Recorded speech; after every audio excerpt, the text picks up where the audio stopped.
Et bonjour à tous, ici Kentopia et bienvenue dans cette nouvelle vidéo. Avant de commencer, je voulais d'abord vous remercier chaleureusement pour vos retours positifs sur la dernière vidéo concernant le projet de série Warhammer par Amazon Studios. Je ne pensais vraiment pas avoir autant de visibilité avec ce sujet, mais ce sont vos retours dans les commentaires, vos likes et vos follow qui ont permis à l'algorithme de YouTube de mettre la vidéo en avant. Alors un énorme merci à tous ceux qui ont pris le temps de cliquer pour s'abonner et à smasher le bouton like, donc n'hésitez pas à faire de même avec celle-ci si elle vous plaît évidemment. Pour rappel, je suis aussi sur Twitch où je stream assez régulièrement, alors n'hésitez pas à passer faire un coucou en live, ça fait toujours plaisir de pouvoir discuter avec vous et d'avoir vos retours en direct. Concernant le sujet d'aujourd'hui, retour vers le monde du jeu vidéo, où l'on entend souvent, notamment des générations avant nous, que les jeux vidéo nous coupent du monde réel, qu'ils nous enferment dans des mondes artificiels, peuplés de pixels et d'illusions. J'appelle tout adulte de plus de 25 ans qui joue à ça un demeuré. Je n'ai aucun respect pour les adultes qui jouent aux jeux vidéo. Aucun respect. Et pourtant, quand on y regarde de plus près, c'est tout l'inverse. Les jeux vidéo ne se contentent pas de nous divertir, ils nous forment. Ils sculptent notre attention, notre capacité d'adaptation, notre gestion du stress. Ils nous apprennent à apprendre. Et si, sans le savoir, vous aviez déjà acquis des compétences réelles grâce aux jeux vidéo, des réflexes, des schémas de pensée, voire des gestes précis qui peuvent littéralement servir dans la vie de tous les jours. I know Kung Fu.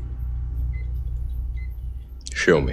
Aujourd'hui, nous allons donc parler des compétences concrètes que les jeux vidéo peuvent nous transmettre dans le monde réel, pas en théorie, pas en mode le jeu intelligent blablabla, mais à travers des exemples, des études et des expériences bien réelles. Parce que derrière chaque session de jeu, il y a peut-être une forme cachée d'entraînement. Quand on démarre un jeu difficile, on échoue. Beaucoup. Les game over s'enchaînent et parfois on frôle la crise de nerfs. Mais c'est là que se cache une leçon essentielle, échouer, recommencer, progresser. Dans Dark Souls, Celeste ou Hollow Knight, la punition est immédiate, mais l'apprentissage est constant.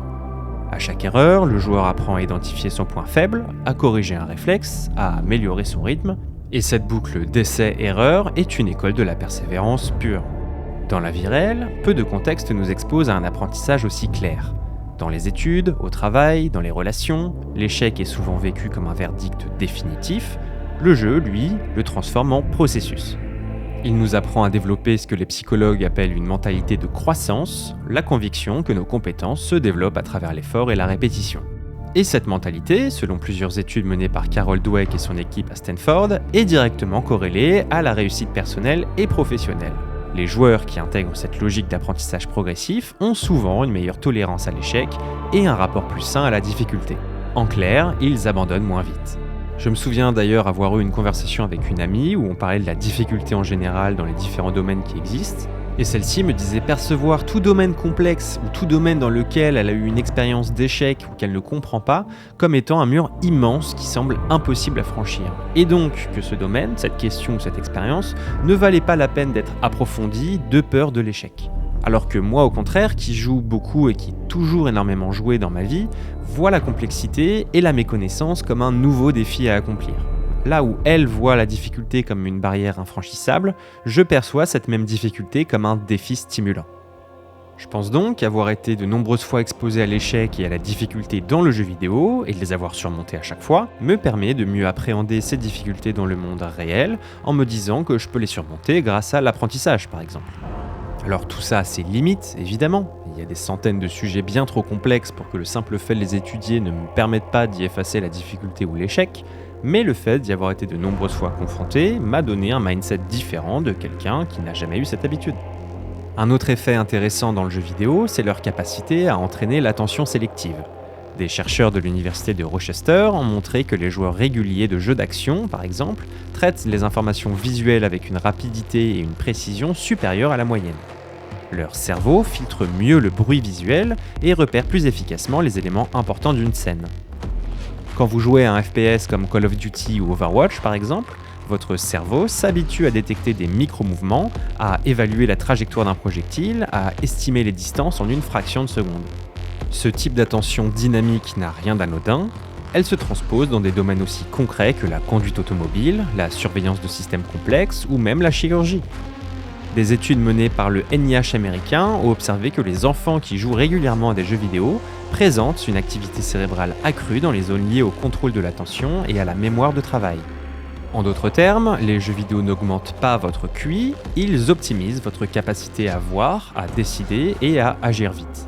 Ils entraînent cette faculté rare de focaliser votre conscience sur le bon détail au bon moment. L'un des muscles cognitifs les plus sollicités par les jeux vidéo, c'est la flexibilité mentale. Le fait de passer d'une tâche à une autre sans perdre le fil. Dans un jeu de stratégie comme StarCraft 2, vous devez surveiller vos bases, gérer vos ressources, anticiper les attaques, tout en adaptant vos plans en temps réel.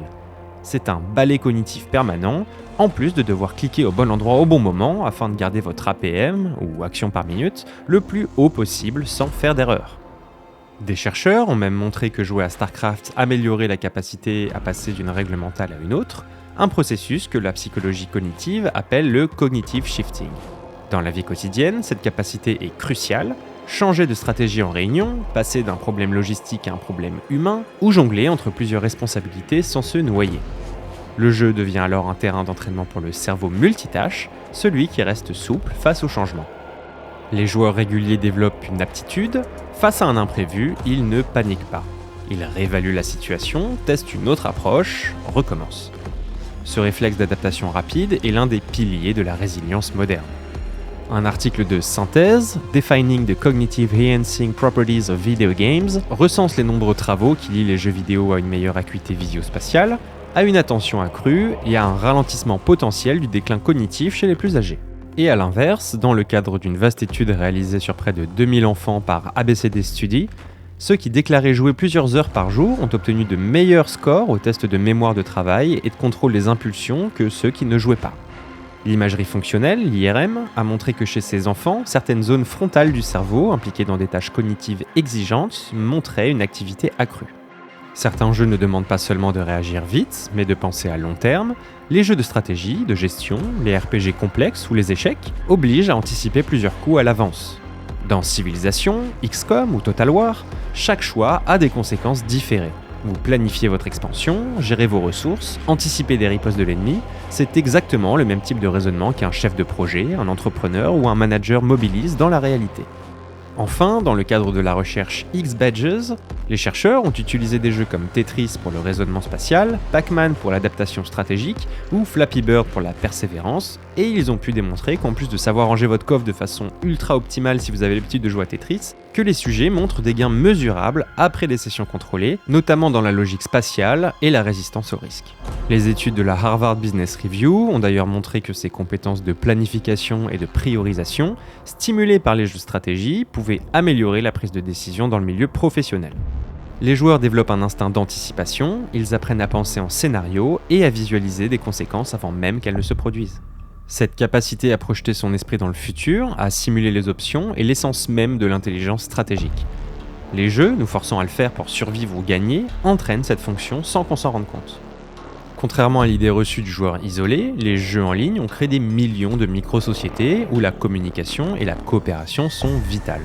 Dans un raid de World of Warcraft, un match de League of Legends ou une partie de Counter-Strike, la victoire dépend souvent moins du talent individuel que de la coordination collective, même s'il y a toujours des contre-exemples évidemment. Diriger une escouade, écouter les retours, ajuster sa stratégie, distribuer les rôles, tout cela constitue une véritable formation à la communication et au leadership.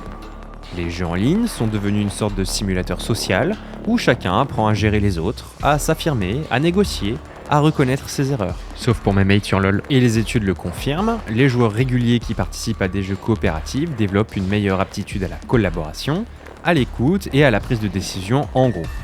Ils apprennent aussi à gérer la frustration collective, une compétence rare et précieuse dans le monde du travail. En somme, le multijoueur, c'est l'école du collectif. Une expérience sociale accélérée, souvent brutale, mais formatrice. Cela vaut pour tout ce qu'il y a de meilleur dans les rapports humains, mais aussi pour le pire. Le monde du jeu vidéo en ligne compétitif est quand même assez connu pour être parfois très toxique, et même au sein des guildes elles-mêmes de certains MMO. J'en ai moi-même fait les frais dans une guilde sur le jeu Throne and Liberty avec un maître de guilde très toxique et qui n'avait aucune qualité managériale ou de communication, entraînant des conflits internes dont on se serait bien passé, avec à la clé un permaban de certains membres de la guilde, dont moi, après avoir donné plus de 300 heures de mon temps à ce GM dont l'ego a été heurté. Là aussi, c'est une expérience sociale similaire au monde réel, où vous trouverez à des postes de manager, RH ou de communication, des gens qui n'ont aucune des qualités nécessaires au poste qu'ils occupent. Mais bon, c'est comme ça, c'est la vie. Alors bon, on pourrait croire qu'un jeu, même compétitif, reste sans enjeu. Pourtant, pour le cerveau, l'intensité émotionnelle d'une partie de Counter-Strike ou d'un boss fight de Sekiro est comparable à celle d'une situation de stress réelle. Le cœur s'emballe, les mains tremblent, et pourtant il faut continuer à réfléchir clairement. Ce qui est fascinant, c'est que cette exposition répétée à la pression développe une tolérance cognitive au stress. Les bons joueurs apprennent à réguler leur rythme cardiaque, à prioriser leurs actions, à rester lucides même quand tout semble perdu. Ce mécanisme de régulation émotionnelle, entraîné par le jeu, peut se transférer dans la vie réelle suivant les situations auxquelles on peut être confronté. Des études en neurosciences ont montré que les joueurs de jeux compétitifs présentent une activité accrue dans les régions du cerveau liées au contrôle des émotions et à la prise de décision. Autrement dit, jouer peut renforcer la capacité à garder la tête froide sous pression. Dans un environnement professionnel ou personnel, cette compétence fait souvent la différence entre chaos et maîtrise. Les jeux de course automobile méritent une mention particulière, car ici, la frontière entre jeu et réalité est devenue incroyablement fine. Des titres comme Gran Turismo 7, Assetto Corsa ou iRacing ne sont plus de simples divertissements. Ce sont de véritables simulateurs physiques, capables de reproduire fidèlement le comportement d'une voiture, la gestion du grip, le transfert de masse ou les points de freinage. Plusieurs pilotes professionnels comme Jan Mardenborough ou Igor Fraga ont d'ailleurs commencé leur carrière sur console.